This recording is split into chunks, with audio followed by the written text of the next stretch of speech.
IPL mini auction ఆసక్తికరంగా సాగింది. మంచి రేట్లు పలుకుతారు అనుకున్న కొందరు ఫేమస్ ఆటగాళ్లు అన్సోల్డ్ గా మిగిలిపోయారు. పెద్దగా పేరు లేని అన్క్యాప్డ్ ఆటగాళ్లు మాత్రం కోట్లు పలికారు. భవిష్యత్తు ఆటగాళ్లు అనుకున్న వారి కోసం ఫ్రాంచైజీలు భారీ మొత్తాన్ని చెల్లించడానికి ముందుకొచ్చాయి. లెఫ్ట్ హ్యాండ్ బ్యాటర్ ప్రశాంత్ వీర్ కోసం చెన్నై ఏకంగా 14,20,00,000 పెట్టడం విశేషం. 19 ఏళ్ల wicket keeper batsmen Karthik Sharma కోసం కూడా చెన్నై ఏకంగా 14,20,00,000 పెట్టింది. జమ్మూ కాశ్మీర్ కు చెందిన బౌలింగ్ ఆల్రౌండర్ అన్క్యాప్డ్ ఆటగాడు అకీబ్ దార్ను 8,40,00,000కు చేజిక్కించుకుని ఢిల్లీ అందరినీ ఆశ్చర్యపరిచింది. ముకుల్ చౌదరిని లక్నో 2,60,00,000కు తీసుకుంది. వికెట్ కీపర్ తేజస్వి సింగ్ ను కోల్కతా 3 కోట్లకు జట్టులో చేర్చుకుంది.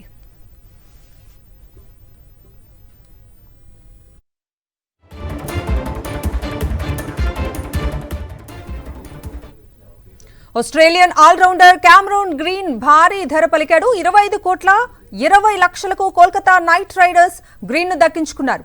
కనీస ధర 2 కోట్లకు పైగా ఉన్న అతన్ని ఇంత మొత్తానికి కొనుగోలు చేయడం ఆసక్తిని రేపింది. ఐపీఎల్లో అత్యధిక ధర పలికిన విదేశీ ఆటగాడిగా గ్రీన్ రికార్డు సృష్టించాడు.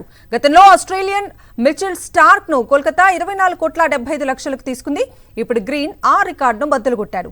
ఐపీఎల్ చరిత్రలో అత్యధిక ధర మాత్రం రిషబ్ పంత్దే. ఈ ఏడాది మెగా వేలలో పంత్ను 27 కోట్లకు లక్నో చేజిక్కించుకుంది. అదే ఏడాది శ్రేయాస్ అయ్యర్ కూడా 26,75,00,000కు అమ్ముడయ్యారు. ఈసారి మినీ వేలంలో మాత్రం గ్రీన్ డే అత్యధిక ధర. ఇక శ్రీలంక ఆటగాడు మతీషా పతిరణ కోసం ఢిల్లీ, లక్నో హోరాహోరీగా బిడ్స్ వేశాయి. చివరకు 18 కోట్లకు కోల్కతా అతన్ని దక్కించుకుంది. Indian leg spinner Ravi Bishnoi కోసం చెన్నై, రాజస్థాన్ పోటీ పడ్డాయి. 6 కోట్ల దగ్గర చెన్నై వెనక్కు తగ్గింది. ఈ సమయంలో హైదరాబాద్ కూడా అతడి కోసం కాసేపు ట్రై చేసింది. కానీ 7,20,00,000కు రాజస్థాన్ రవి బిష్నోయ్ను తీసుకుంది.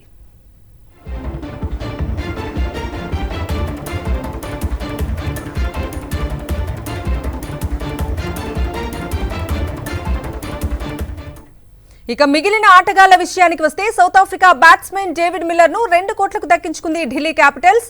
శ్రీలంక ఆటగాడు వనిందు హసరంగాను బేస్ ప్రైస్ 2 కోట్లకే లక్నో సూపర్ జైంట్స్ దక్కించుకుంది. చివరకు అతన్ని 9,80,00,000కు లక్నో చేజిక్కించుకుంది. భారత ఆటగాడు వెంకటేష్ అయ్యర్ కోసం రాయల్ ఛాలెంజర్స్ బెంగళూరు, కోల్కతా మధ్య తీవ్ర పోటీ నడిచింది. చివరకు ఆర్సీబీ 7 కోట్లకు అయ్యర్ను దక్కించుకుంది.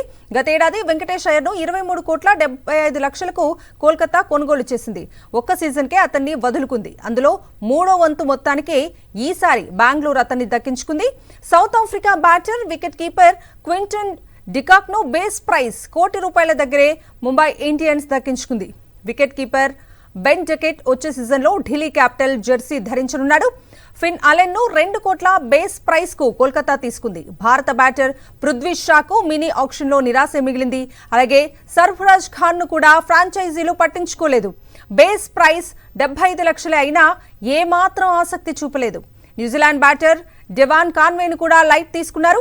ఇంగ్లాండ్ ఆటగాడు Livingstone, Jonny Bairstow, Rahmatullah, Gurbaz, Jamie స్మిత్లకు కూడా నిరాశ తప్పలేదు.